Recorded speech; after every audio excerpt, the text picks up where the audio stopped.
अस्सलाम वालेकुम, welcome back to another video. और आज हम बात करेंगे कि कौन से प्लेटफॉर्म्स एक नए यूजर को यूज करने चाहिए ट्रेडिंग के लिए। तो इसमें जो सबसे मेन कंसर्न होता है नए आने वाले यूजर का, वो होता है विड्रॉल, कि अगर हम पैसे डिपॉजिट करेंगे तो विड्रॉल रुक तो नहीं जाएगा या पैसे फंस तो नहीं जाएंगे। मुझे तकरीबन 7 साल हो चुके हैं इस फील्ड में और मुझे आज तक कभी भी विड्रॉल का इशू नहीं है। और इसकी मैं रीजन बताता हूँ। आप ऑनलाइन देखते हैं जितने भी लोग प्रमोट कर रहे हैं किसी भी प्लेटफॉर्म को, वो हमेशा कह रहे थे कि जी फलां प्लेटफॉर्म विड्रॉल नहीं देता, फलां प्लेटफॉर्म विड्रॉल रोक देते हैं। अब इसमें होता यह है कि कोई भी इन्फ्लुएंसर जब किसी एक प्लेटफॉर्म को प्रमोट कर रहा होता है तो उसका काम होता है कि इस प्लेटफॉर्म की तारीफ करनी और बाकी सबको बुरा भला कहना है, ताकि सिर्फ लोग उसी प्लेटफॉर्म की तरफ आए जिस पर्टिकुलर प्लेटफॉर्म को वो इन्फ्लुएंसर प्रमोट कर रहा है। तो इस वजह से लोग मोस्टली आपको कहते हुए नजर आते हैं कि इसके अलावा अगर आप कोई प्लेटफॉर्म यूज करेंगे तो वहां से आपको विड्रॉल नहीं मिलेगी। हालांकि ऐसा होता नहीं है। मुझे तकरीबन 7 साल हो चुके हैं और आज तक मुझे विड्रॉल का इशू नहीं है। इसमें कुछ चीजें जो आपने ज़हन में रखनी है किसी भी प्लेटफॉर्म को यूज करते हुए। नंबर 1 जो चीज है फॉरेक्स में, खास तौर पर अगर आप फॉरेक्स को ट्रेड करना चाहते हैं तो डिपॉजिट मेथड जो वो बहुत इंपॉर्टेंट है। खास तौर पर अगर आप डिपॉजिट कर रहे हैं थ्रू बैंक, होता ही है कि पाकिस्तान में बैंक टू बैंक ट्रांजेक्शन क्योंकि बैंक सपोर्ट ही नहीं करते, ब्रोकर्स हैं, जब वो आपको विड्रॉल देते हैं तो बैंक वो एक इंटरनेशनल ट्रांजैक्शन तस्वर की जाती है। और इंटरनेशनल ट्रांजैक्शन आपके जो बैंक्स हैं वो पहले एक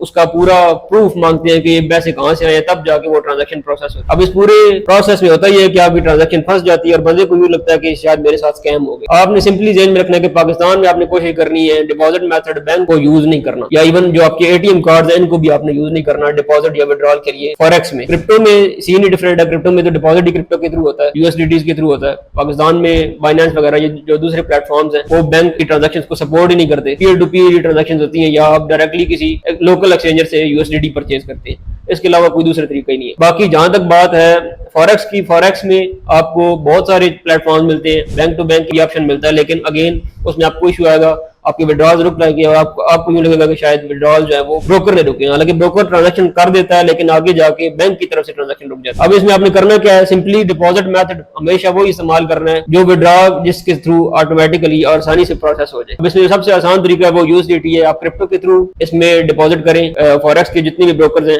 अब मोस्टली ब्रोकर्स इस वक्त क्रिप्टो के डिपॉजिट जो है वो प्रोसेस करते हैं और सपोर्ट करते हैं। और उससे होता है कि आपको ये फिक्र नहीं होती कि ये विड्रॉ प्रोसेस होगा ये नहीं होगा, इजीली आपको विड्रॉ आएगा, कोई इशू नहीं आएगा विड्रॉ में। आप कोई भी प्लेटफॉर्म यूज कर लें। अब इसमें एक चीज और आपने याद रखनी है वो है स्लिपेज। फॉरेक्स के अंदर स्लिपेज आती है कई ब्रोकर के अंदर। अब उसमें जो मेन वजह होती है, अब ये ब्रोकर का कसूर नहीं होता कि स्लिपेज आ रही है। ब्रोकर, हर ब्रोकर के डिफरेंट अमाउंट ऑफ यूजर होती है। मतलब अगर एक्सनेस है तो उसकी यूजर हो सकता है ज्यादा हो, कोई और दूसरा ब्रोकर है एक्सएम हो सकता है उससे कंपैरेटिवली कम हो, और कोई ब्रोकर हो सकता है उसके उससे भी कम हो, कोई और ब्रोकर हो सकता है उसके एक्सनेस से भी ज्यादा हो। जिसके जितने ज्यादा यूजर्स होंगे उतना ज्यादा उसके पास ट्रेडिंग वॉल्यूम होगा, जितना ज्यादा ट्रेडिंग वॉल्यूम होगा उतने स्लिपेज के चांसेस कम हो जाएंगे। स्लिपेज बेसिकली क्या होती है कि आप जब बाय या सेल करते हैं कोई भी चीज तो आपका ऑर्डर मार्केट की जो करंट प्राइस है उस पर एग्जीक्यूट नहीं होता, बाद दफा बहुत ऊपर हो जाता है, बाद दफा नीचे हो जाता है। उस सिनारियो में थोड़े बहुत लॉसेस होने के चांस होते हैं। बहुत मेजर लॉस नहीं होता लेकिन थोड़ा बहुत आपकी जो ट्रेड है वो इनिशिएट होती है एक लॉस के साथ, बाद में हो सकता है वो भी प्रॉफिट में चली जाए। लेकिन ये छोटा सा इशू होता है, ये बहुत कोई मेजर इशू नहीं है स्लिपेज का। लेकिन आपने इसमें सिंपली याद रखना है कि इसको अगर आपने खत्म करना है, आपने कोशिश करनी है उन प्लेटफॉर्म्स को यूज करना है जहाँ पे यूजर बेस बहुत बड़ी हो, जहाँ पे बहुत ज्यादा यूजर्स हो, उस प्लेटफॉर्म लाखों में हो, मिलियंस में हो तो और बेहतर। अब मैं इसमें कई ब्रोकर्स यूज कर चुका हूँ, क्रिप्टो में कई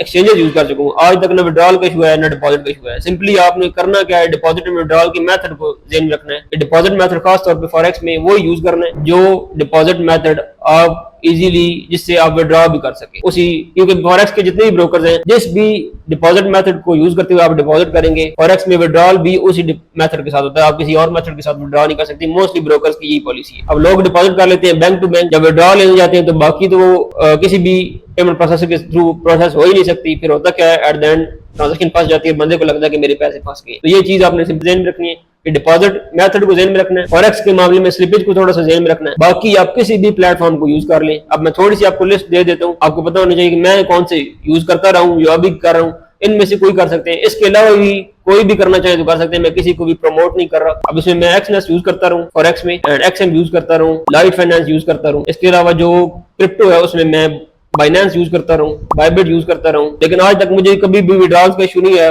और आपने ये सिंपली ध्यान रखना है कि आपको भी इंशाल्लाह विड्रॉल का इशू नहीं आएगा। That's it. ये सारी अपडेट ही मिलती है नेक्स्ट वीडियो।